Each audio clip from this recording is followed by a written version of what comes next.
है सुना ये पूरी धरती तू चला। तो भगवान देना भैया। कौन सा वाला है? ये 20 का, ये 50 का, ये 100 और ये 500। फर्क का है ये 20 वाला और ये 500 वाला ना? साइज का फर्क है बस, बाकी सेम टू सेम। तो ये 20 वाला भी ठीक है, काम करता है ना? ला 15 दे। हैं? 15।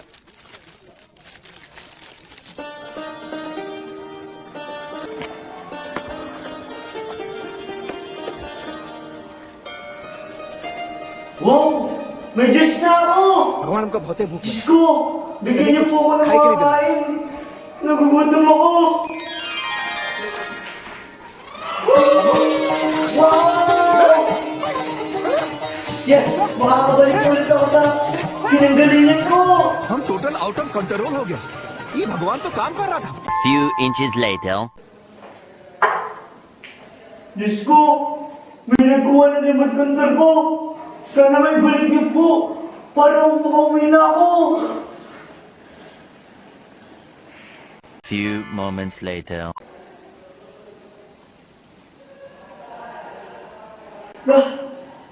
Lobat ata!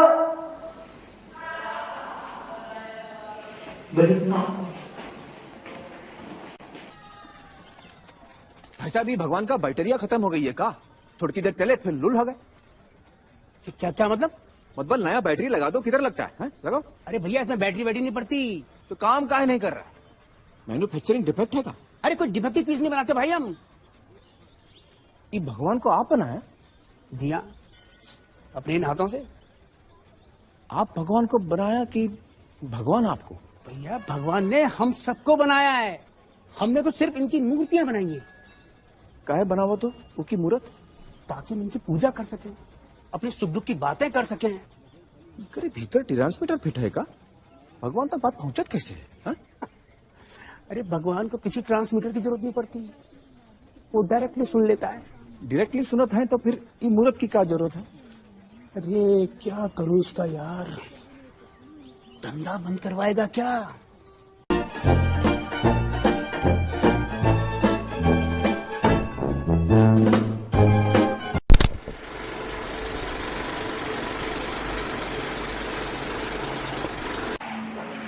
What's up guys? Welcome to my vlog. So here's your Christian Angel Ricolcolin alias Angel na lang. So narito ngayon kami sa hospital. Dadalawin namin si John Mark. So kasama ko nga pala dito si Dave.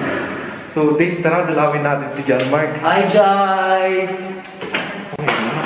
Nakakawa si John Mark. Mga balita ako Promise. na-aksidente si John Mark na kilala. Lusot daw yung balikat niya sa ano. Balito yung buto, kawawang ba? Hello po. Hello po. Sino pong hinahanap nila? Dito po ba si John Mark Haradal? Ayan, dito po. Pasok po. Uy, tol! Mga tol! Ayari tayo. So yun nga po si John Mark Haradal, no? Ito tol, napilayan ako nung last time Grabe naman. yung last time na nag-movie tayo nung hawak kong santo. Kinarma ata ako eh. Oo nga. Ito ba yung karma sa Hinduism? Hello. Hindi daw kita ng pag... Ano ito kumain? Ano yung pinag-usapan mo? Ano yung pinag-babasa Ano mo yan? dyan? Kumain ka muna. Well, as of now, I'm reading the Hindu View of Life by Radha Krishnan. And, alam nyo guys, I want to connect this article on the movie that we have watched, that we have watched last time. Anong title? Yung title ng PK ba yun? Oo, PK movie na yun. Yun, basta. Nakukunik ko kasi siya eh. Kanino? Kanino ba? Sino bang philosopher yun? Ibang philosopher yan. By Radha Krishnan. Ah, yan yung klase natin sa modern ancient thought. Asian thought ba yun? Oo. So yan na nga. Sige, upo muna kayo. Ah, sige, sige.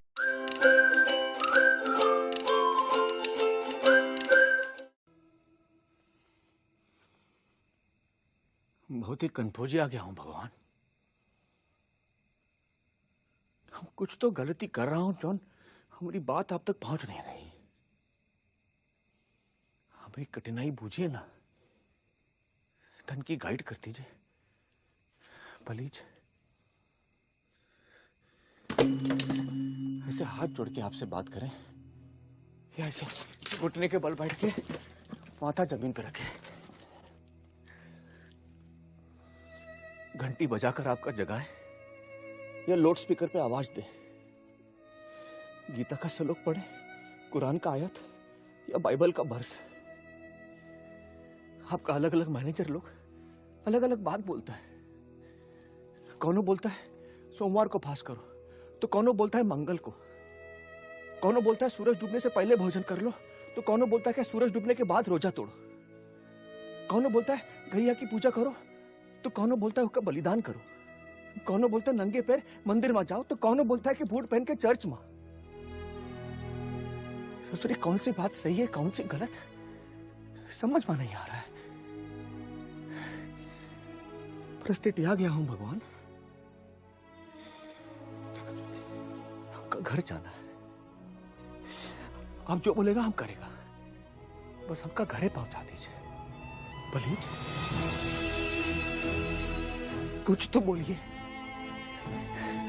आप में से कौन हो, कुछ तो जवाब दीजिए please please please.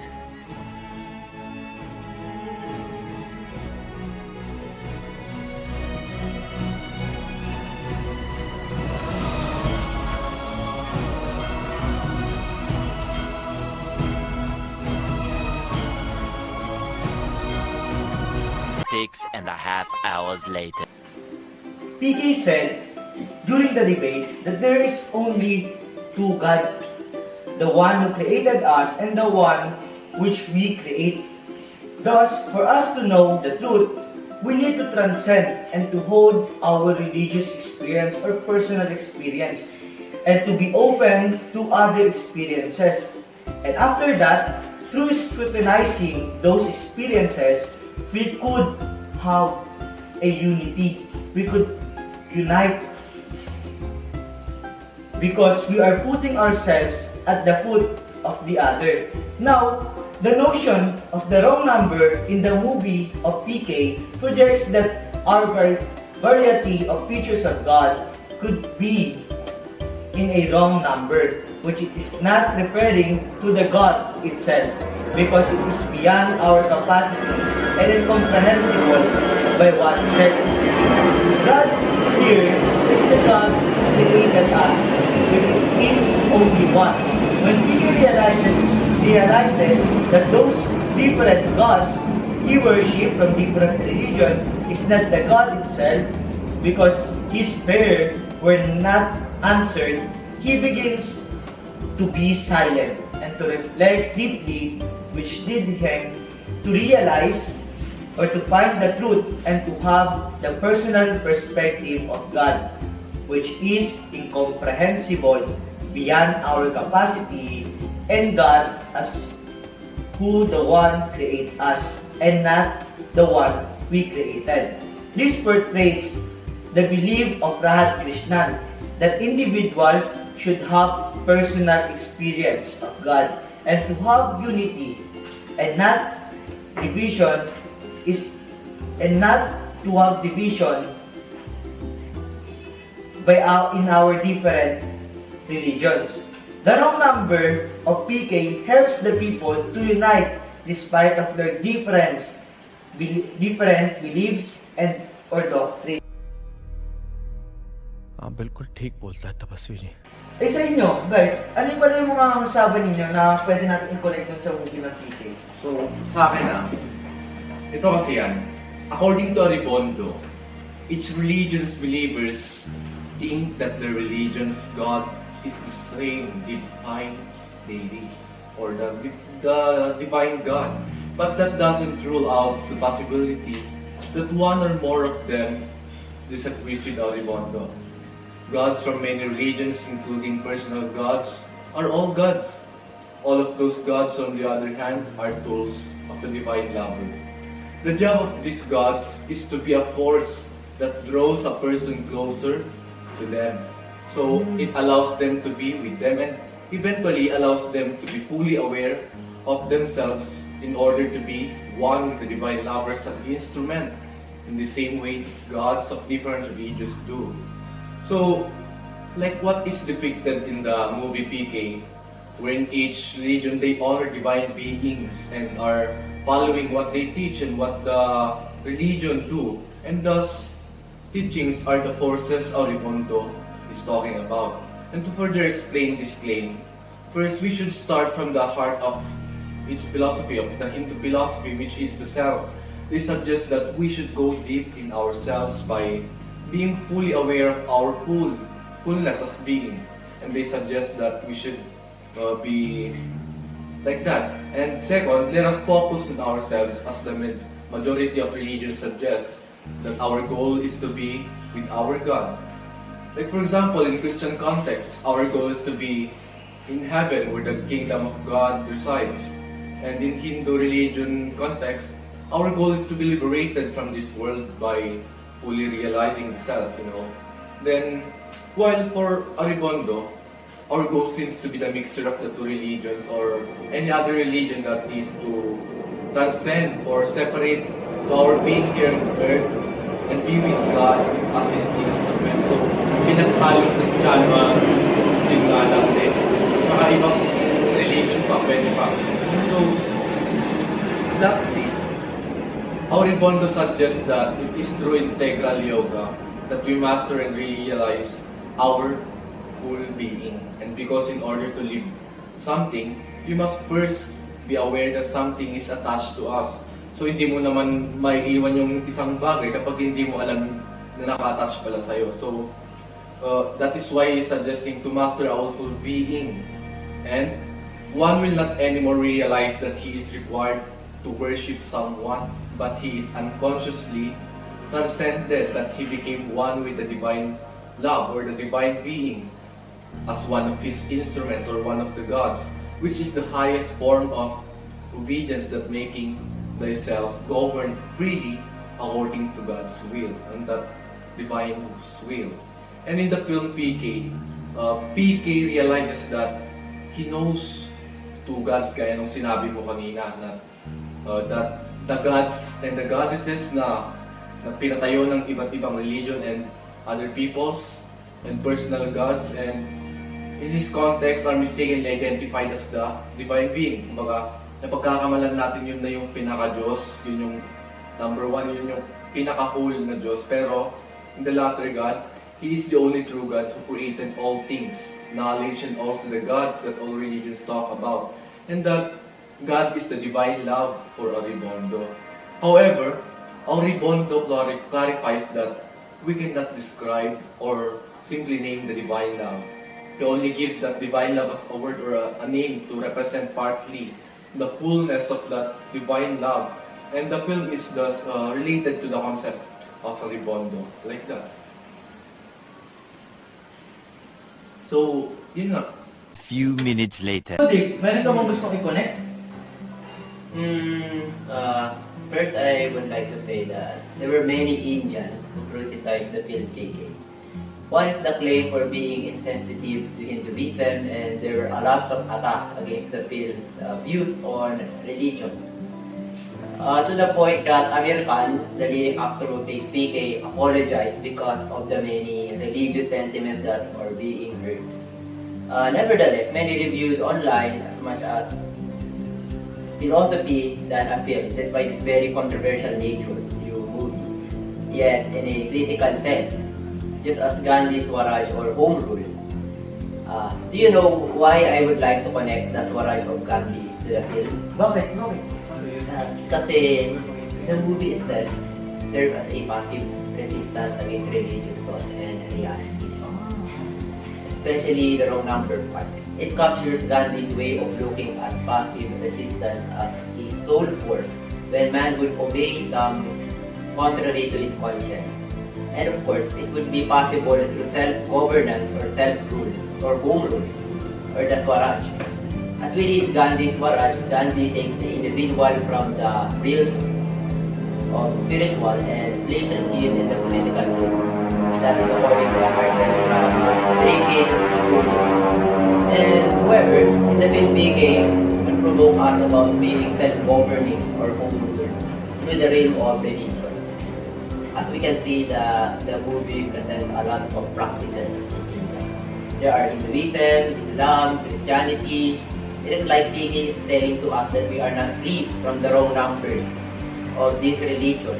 So we must be critical indeed to self-governance, and by using the soul force, we could show our passive resistance in order to be free, not to religion itself, but to the wrong numbers that lies beneath it, and not as well to God that we made, who exactly like us, but the God who created us, as like what he mentions in one of the dialogues in the later parts of the book. Amen. Pero Dave, sa tingin ko, mas konektado siya sa kay Radha Krishnan. Huwag nga, mas konektado kaya yung sa akin, lalo na sa gods, tsaka yung sa mga Hindi, tibigil ka, mas kay God din naman. Hindi, Binata ko kay ng Radha mabuti. Krishnan talaga. Pinarad ko ng sa akin talaga. Si Gandhi. O, ganito na lang. Sa inyo, Sa tingin nyo, saan connected? Kay Gandhi, di ba? kay Radha Krishnan. Parang hindi naman. Siguro kayo Rebondo, di ba? Kay Gandhi. So, para yung matigil na tayo, let's leap to the waters of this clip kung sino ang mas pinaka-konektado sa ating tatlo sa movie. So, just comment below. Siguro huwag nyo na rin kalimutang i-like, subscribe, And share. Comment. So, yun lang po para sa araw na to at salamat sa pakikinig at panonood.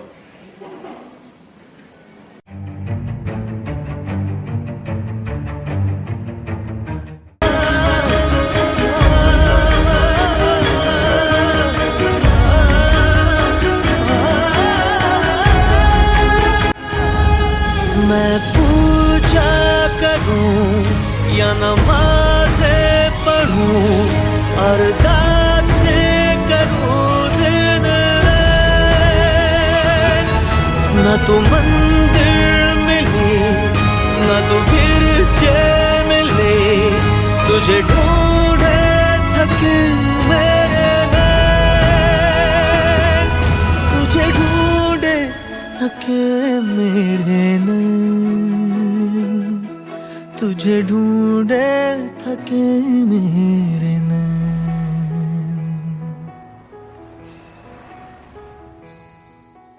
जो भी रस्में हैं वो सारी मैं निभाता हूँ, इन करोड़ों की तरह मैं सर झुकाता हूँ। भगवान है कहाँ रे तू, है खुदा है कहाँ रे तू, समझा नहीं। सोचे बिन समझे जतन करता ही जाता हूँ, तेरी जिद सर आंखों पर रख के निभाता हूँ। भगवान है कहाँ रे तू, है खुदा है कहाँ